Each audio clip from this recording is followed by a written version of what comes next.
आप सब। मेरा नाम है दिव्या। मेरी क्लास में आप सभी का बहुत बहुत स्वागत है। हार्दिक वंदन और अभिनंदन है। इस वीडियो में मैं आपसे बीए सेकेंड ईयर का एग्ज़ाम प्रिपरेशन करवाने वाली हूँ, जिसमें मैं आपको पहले नोट्स समझाऊंगी, उसके बाद हम क्वेश्चन सॉल्व करेंगे, जिसमें आपको आंसर देना होगा और फिर सही आंसर को मैं डिफाइन करूँगी। ओके,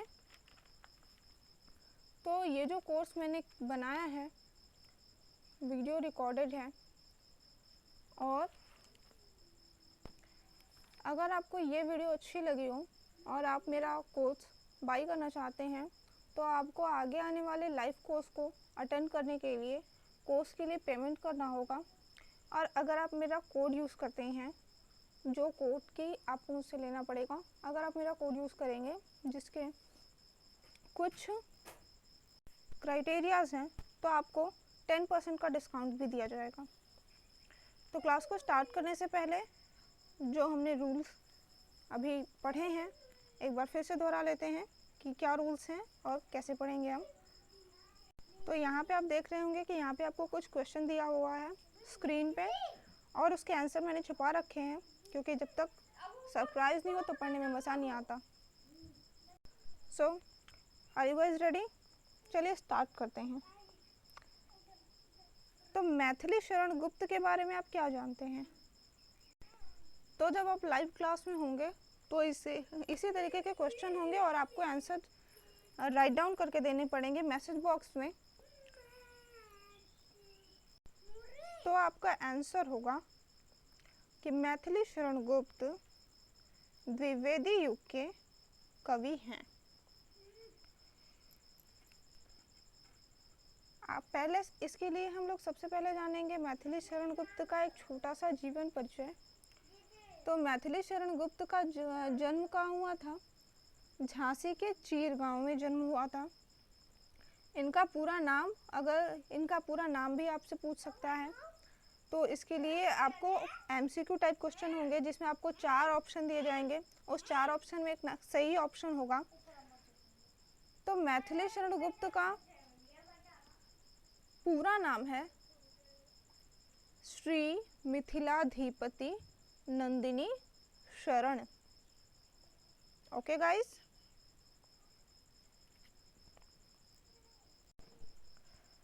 और जिनका जन्म 3 अगस्त 1886 ईस्वी में हुआ है।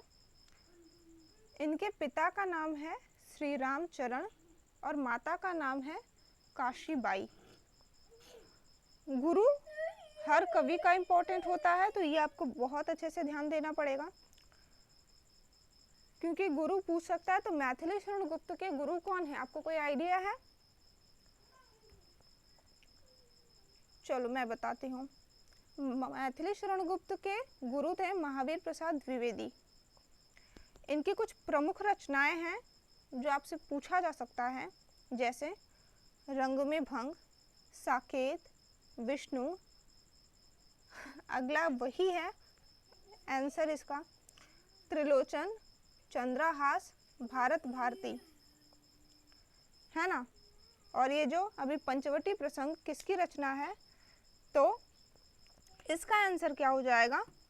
मैथिली शरण गुप्त। ये भी किसकी रचना हुई? मैथिली शरण गुप्त की। तो आई होप आपको पता होगा अब मैथिली शरण गुप्त के बारे में। मैथिली शरण गुप्त की रचनाएं कौन कौन सी हैं? रंग में भंग, साकेत, विष्णु, पंचवटी, त्रिलोचन, चंद्रहास, भारत भारती। उसके बाद में हमें पढ़ना जो है मैथिली शरण गुप्त में, हमें पढ़ना क्या है ये भी बहुत ज़्यादा इम्पोर्टेंट है। सेकेंड ईयर के कोर्स में क्या है, वो है यशोधरा विरह। और उसके बाद है हमारे पूर्वज व पंचवटी प्रसंग। ये इनसे कविताएं संकलित हैं। यशोधरा विरह नामक कविता में प्रकृति के विविध उपादानों के माध्यम से यशोधरा की विरह व्यथा को व्यक्त किया गया है। और जो पंचवटी काव्य है, उसकी कृति में पंचवटी कुटिया के चारों ओर फैली हुई जो चांदनी है और प्राकृतिक सौंदर्य है, उसका चित्रण किया गया है। हमारे पूर्वज में कविता में भारतीय पूर्वजों के सद्चरित्र एवं उत्कृष्ट भारतीय संस्कृति को चित्रित किया गया है। ये हुआ मैथिली शरण गुप्त का पहला अध्याय कंप्लीट। तो इससे आपके बहुत सारे क्वेश्चन उठ सकते हैं कि हमारे पूर्वज का जो काव्य है वो किस तरीके की, मतलब हमारे पूर्वज काव्य में किस चीज का चित्रण किया गया है, किस चीज को चित्रित किया गया है। या फिर ये भी पूछ सकते हैं कि पंचवटी प्रसंग में किसका चित्रण हुआ है। आपको ऑप्शन दिया जाएगा तो आप सही ऑप्शन चूज करोगे, क्योंकि अब मैंने आपको बता दिया है। ठीक है, नेक्स्ट क्वेश्चन चलते हैं। तो अगला क्वेश्चन है कि मैथिली शरण गुप्त की अनुदित रचनाएं बताइए। यह क्वेश्चन आपका मैथिली शरण गुप्त के अध्याय से भी है और द्विवेदी युग से भी लिया गया है। तो ये क्वेश्चन बहुत ज़्यादा इंपॉर्टेंट है। आप आंसर बताओगे? चलो मैं बताती हूँ। आप आंसर तब बताओगे जब आप लाइव क्लास में होंगे। आइए देखते हैं। तो जो मैथिली शरण गुप्त की अनुदित रचना का नाम है रुबैयत उमर खयाम और मेघनाद वध, और क्या है यहाँ पे कॉमा होगा, वीरांगना। ये 3 रचनाएं मैथिली शरण गुप्त की अनुदित रचनाएं हैं। आप याद रखेंगे, रुबैयत उमर खयाम, मेघनाद वध, वीरांगना। ठीक है, मैंने अभी अभी आपको बताया था, ये हमारा नेक्स्ट क्वेश्चन है कि मैथिली शरण गुप्त का जन्म कब हुआ है। मैंने आपको अभी बताया था, तो आप बताएंगे मुझे कि मैथिली शरण गुप्त का जन्म कब हुआ था। तो आप आंसर क्या देंगे कि मैथिली शरण गुप्त का जन्म 3 अगस्त 1886 में हुआ था। ओके, तो हमारा अब अगला प्रश्न है कि हिंदी साहित्य के इतिहास में किस काल को स्वर्ण युग कहा जाता है। उस काल के किसी एक प्रमुख कवि का नाम लिखिए। ये क्वेश्चन 2009 में पूछा गया है। जब आप लॉन्ग एंड शॉर्ट क्वेश्चन के आंसर भी, मतलब जैसे पूरा क्वेश्चन का आंसर देते हैं वैसे देते थे, बट चूंकि अति लघुत्तरी में पूछा गया है तो ये बहुत ही शॉर्ट है और इसको एमसीक्यू टाइप बना करके भेजा जा सकता है। तो आप मुझे बताएंगे कि हिंदी साहित्य के इतिहास में किस काल को स्वर्ण युग कहा जाता है। उस काल के किसी एक प्रमुख कवि का नाम भी बताइएगा। ठीक है, आइए जानते हैं कि किस काल को स्वर्ण युग कहते हैं। आइए जानते हैं कि इसका आंसर क्या है। चलिए, तो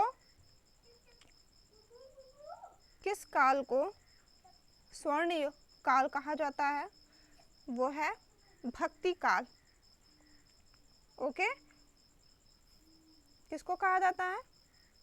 भक्ति काल को।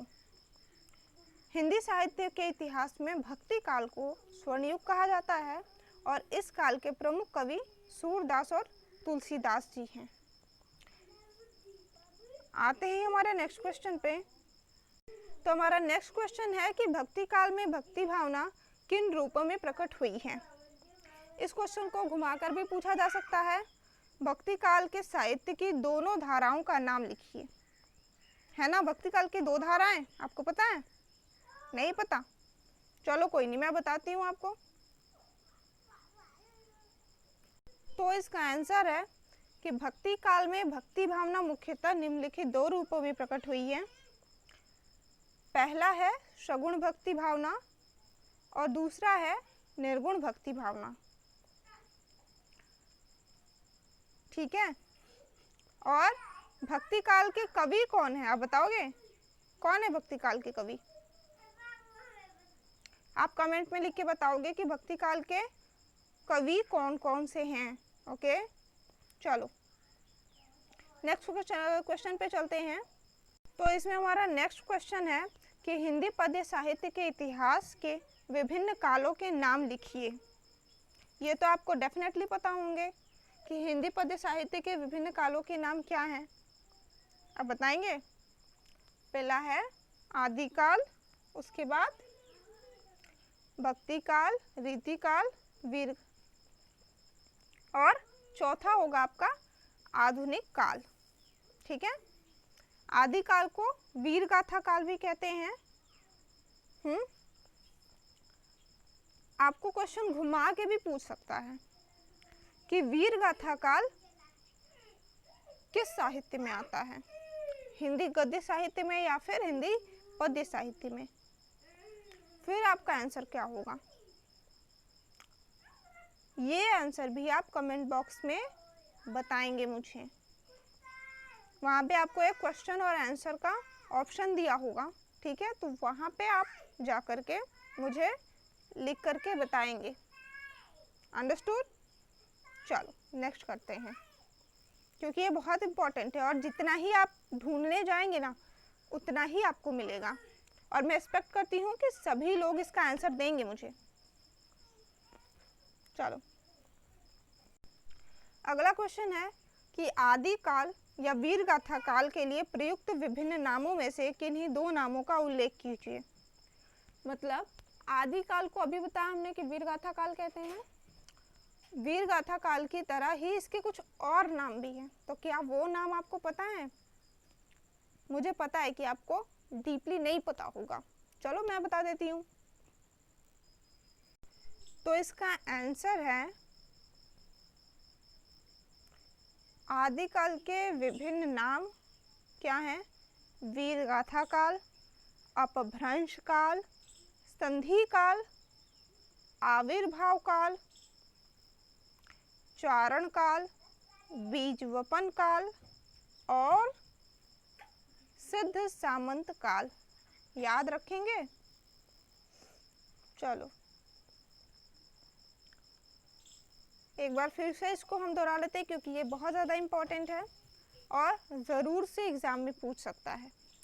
तो आदिकाल को वीरगाथा या आदिकाल या वीरगाथा काल को और किस नामों से जानते हैं?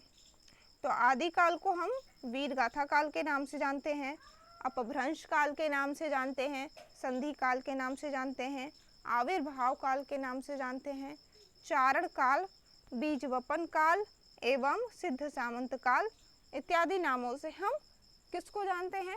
आदिकाल को जानते हैं या फिर वीरगाथा काल को जानते हैं। आइए नेक्स्ट क्वेश्चन है हमारा, आदिकाल के समय का उल्लेख कीजिए। 80% लोगों को ये पता होगा आंसर, फिर भी मैं इसे बताऊंगी, ठीक है। तो इसका आंसर होगा कि आदिकाल के समय 769 ईस्वी से कब तक है? 1343 ईस्वी तक निर्धारित किया गया है।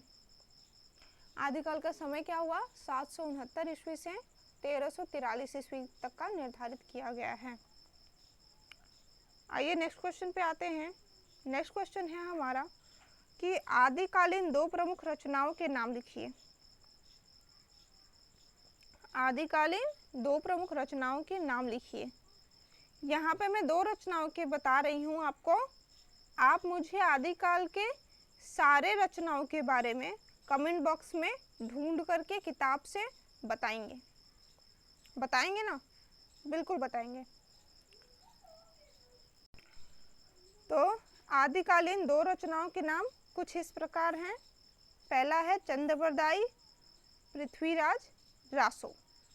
मतलब जो चंद्रबरदाई रचना रचित है वो किसने लिखा है? पृथ्वीराज रासो ने लिखा हुआ है।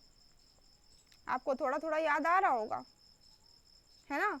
मैंने यहाँ पे दो बताया है, और भी हैं, वो आप मुझे बताएंगे, ठीक है।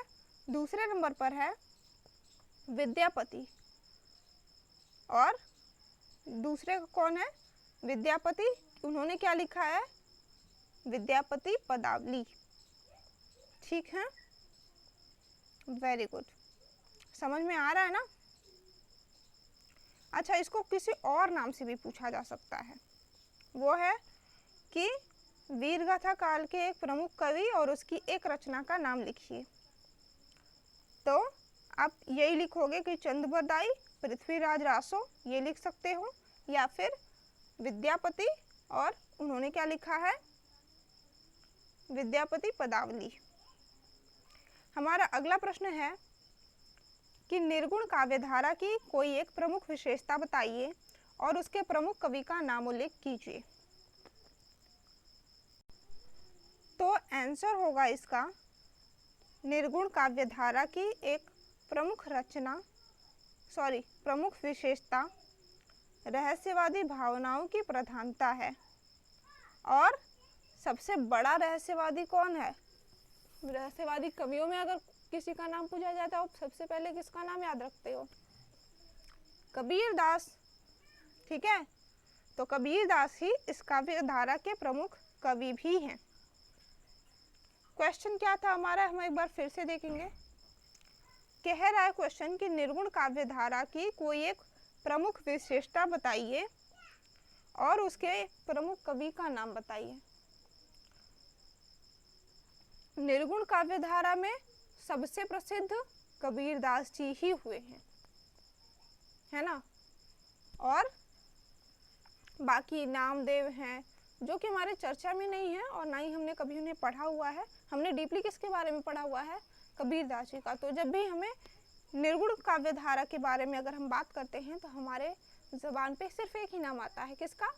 कबीरदास जी का, है ना। और कबीरदास जी सबसे बड़े रहस्यवादी कवि भी थे। और रहस्यवादी निर्गुण काव्य धारा की प्रमुख विशेषता ही रहस्यवादी है। रहस्यवादी भावनाओं की प्रधानता कबीरदास, रहस्यवादी भावनाओं की प्रधानता है क्या? निर्गुण काव्य धारा की एक प्रमुख विशेषता रहस्यवादी भावनाओं की प्रधानता है और कबीरदास इस काव्य धारा के प्रमुख कवि हैं।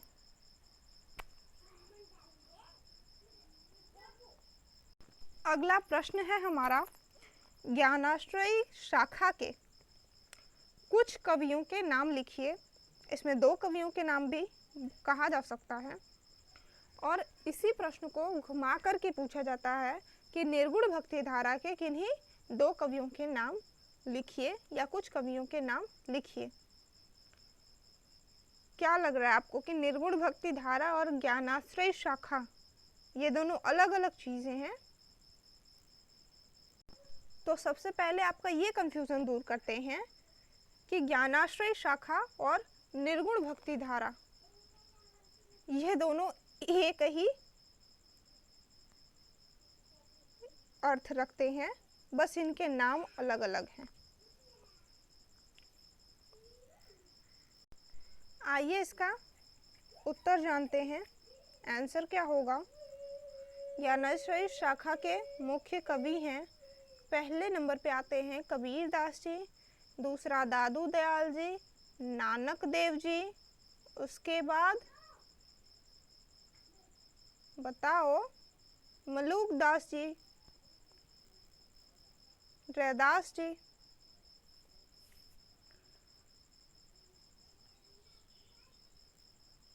एक बार फिर से हम रिपीट करेंगे कि ज्ञानाश्रय शाखा के मुख्य कवियों के नाम बताइए या फिर ज्ञानाश्रय शाखा के या निर्गुणवादी काव्य धारा के 2 प्रमुख कवियों के नाम बताइए।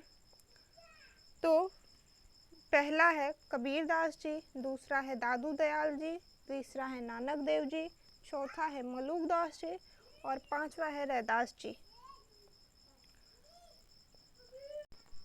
और अब जो क्वेश्चन होंगे वो हमने कैसे रखे हैं, इसमें हमने 4 ऑप्शन दिया हुआ है। कितने ऑप्शन है? 4। क्वेश्चन क्या है? हिंदी साहित्य में आधुनिकता का प्रवर्तक साहित्यकार किसे माना जाता है?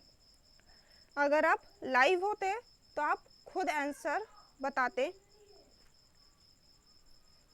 मैसेज बॉक्स में जा कर के, और लेकिन यहाँ पे मैं आपको आंसर भी बताऊंगी और डिफाइन भी करूंगी। तो यहाँ पे बात हो रही है आधुनिकता का। अगर आपको ये पता होगा कि आधुनिकता का जनक, हिंदी साहित्य में आधुनिकता का जनक किसको माना जाता है, तो आप ये भी बता सकते हैं कि प्रवर्तक साहित्यकार किसे माना जाता है।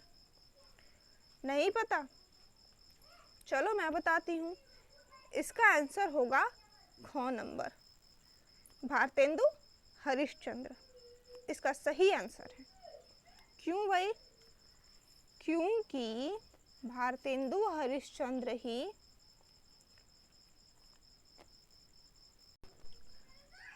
कविताओं में, काव्य में आधुनिक काल के प्रथम युग का नाम ही भारतेंदु जी के नाम पर रखा गया था।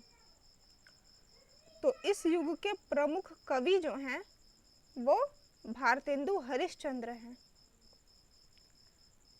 तो हिंदी साहित्य में आधुनिकता का प्रवर्तक साहित्यकार भारतेंदु हरिश्चंद्र को ही मानते हैं। अब अगर हम बात करें कि भारतेंदु युग के किन्हीं दो कवियों के बारे में बताइए, तो आप क्या बताओगे कि भारतेंदु युग के दो प्रमुख कवि कौन कौन थे? एक तो पहला स्वयं भारतेंदु हरिश्चंद्र जी और दूसरा बद्री नारायण चौधरी जी। ठीक है, समझ में आ गया? चलो आगे बढ़ते हैं। हमारा नेक्स्ट क्वेश्चन है, ये क्वेश्चन जो अभी हम पढ़ रहे हैं कि हिंदी नवजागरण के अग्रदूत थे, ये क्वेश्चन थोड़ा सा घुमाऊ है और मैं इसे डिफाइन भी नहीं करूंगी। आप मैसेज बॉक्स में जाकर के लिखोगे, क्या लिखोगे कि इस क्वेश्चन का आंसर तो मैं बताऊंगी, लेकिन इस क्वेश्चन का आंसर यही कैसे होगा ये बताओगे आप। ठीक है, क्वेश्चन क्या है कि हिंदी नवजागरण के अग्रदूत कौन थे? हिंदी नवजागरण, नवजागरण मतलब हिंदी पहले तो आई है पर हिंदी को एक नया रूप देने वाले कौन थे? आंसर क्या होगा इसका? भारतेंदु हरिश्चंद्र। ठीक है,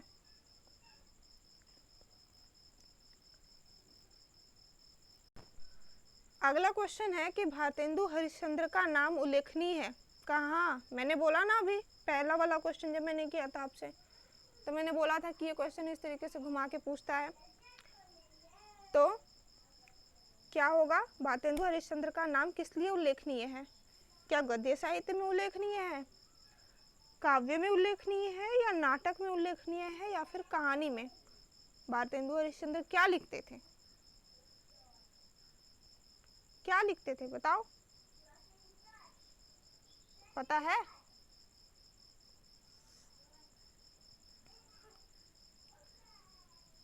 गद्य साहित्य में। आंसर क्या होगा?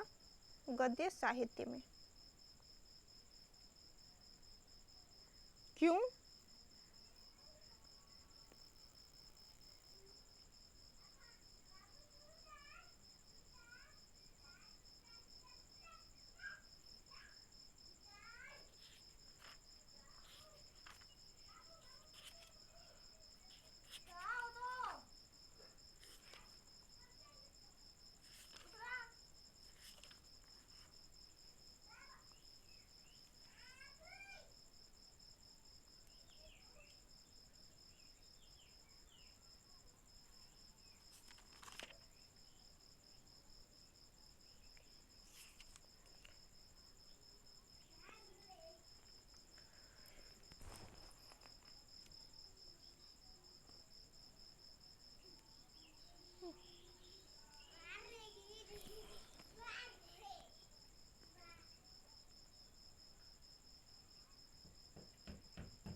आई होप आज की वीडियो आपको अच्छी लगी होगी और आपको चीज़ें समझ में भी आया होगा।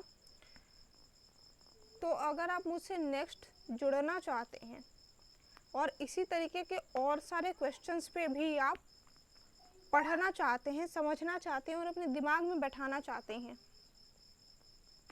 ठीक है, तो इसके लिए आपको मुझसे जुड़ना होगा। जुड़ने के लिए आप मेरे इस कॉन्टैक्ट नंबर पे व्हाट्सएप कर सकते हैं। मेरा कॉन्टैक्ट नंबर है,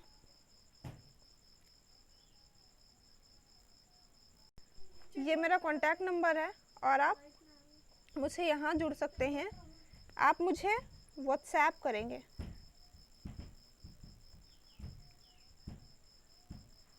ठीक है।